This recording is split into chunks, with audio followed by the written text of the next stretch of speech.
In this video, I'm going to show you how to fix system error 6118 has occurred. The list of servers for this work group is unavailable.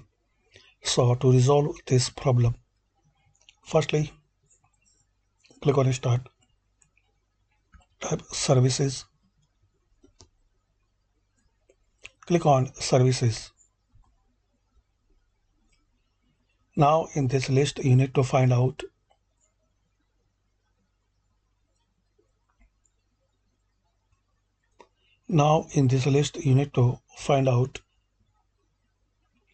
function discovery provider host. Right click on it and click on properties.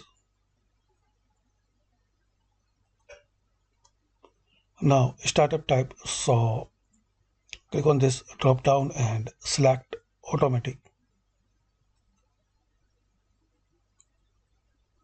Now click on stop and click on apply. Now click on start and click on OK. So we can see this function discovery provider host is running. Now close it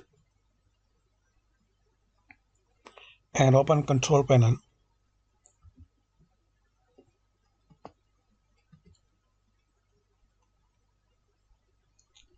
Now select view by as category.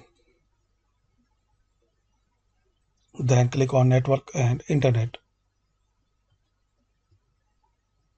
Now click on network and sharing center.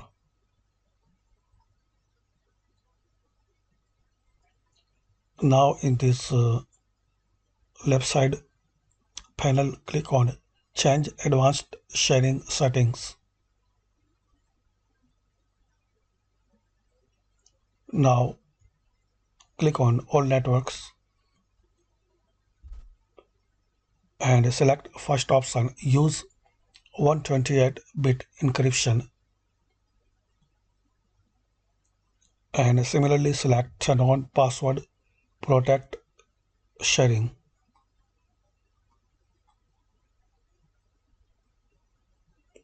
Then click on save changes. Close it and restart your PC. Hopefully guys, using this simple method, this error will be fixed. Thanks for watching.